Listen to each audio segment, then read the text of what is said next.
somewhere very important. I round the corner, look up and grin at Elle's kitchen.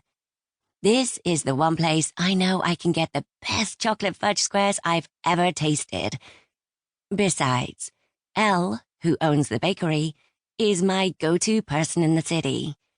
She's a great listener, and she knows everyone. So my next job is probably going to come from her.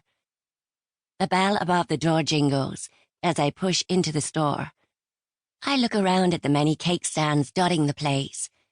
People are seated at small circular tables, talking about their day over a strawberry milkshake or an oversized cupcake. Elle looks up from the counter. "Hey, Layla."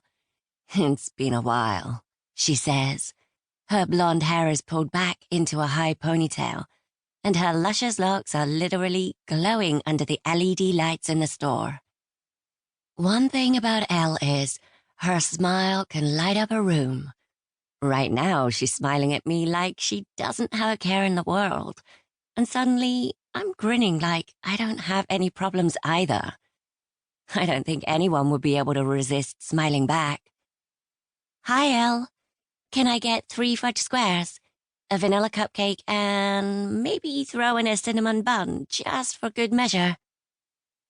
I position myself on a bar stool by the counter while Elle hums and studies me with a thoughtful look. Bad day.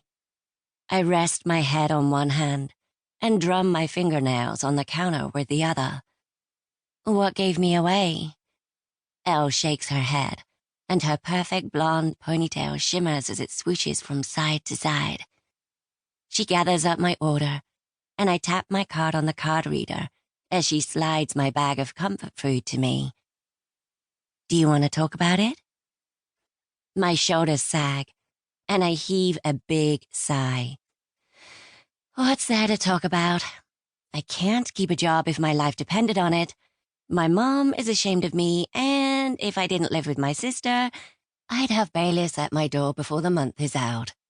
Elle hums in acknowledgement, and I know she has some pearls of wisdom to offer, but another customer approaches the counter just then, and she turns to attend to them. I take the opportunity to pull out a fudge square and take a bite.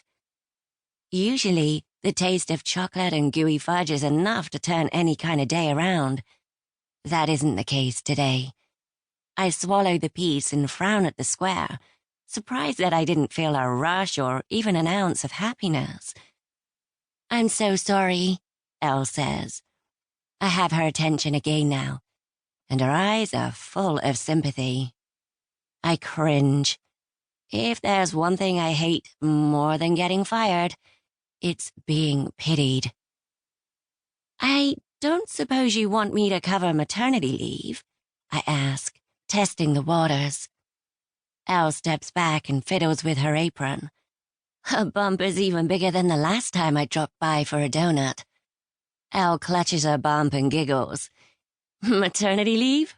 I'm not taking one. Besides, Zane already hired staff to help out." Zane Masters, the billionaire CEO of Got Cake, aka Elle's husband. I've always found it odd that 2 owners of competing businesses got married. I mean, how did that happen? Word on the street is they were enemies. Now they're married and sealing the deal with a baby. I sigh in defeat. "Okay, it was worth a shot," I say, picking up my bag. Elle is friendly and all, but I guess with my track record, she wouldn't want to take a risk on me. But how hard can it be to serve customers in a bakery? The only thing I see going wrong is a waistline expansion after I've eaten more than my wages worth of cake.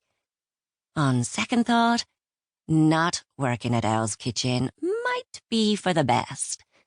Well, if you hear of any openings, maybe some store manager crying about his lack of staff over a brownie. I plop down from the bar stool and with a soft wave leave the bakery. I guess I was wrong. My next job isn't going to come that easily. I follow the stream of pedestrians again, this time to the side.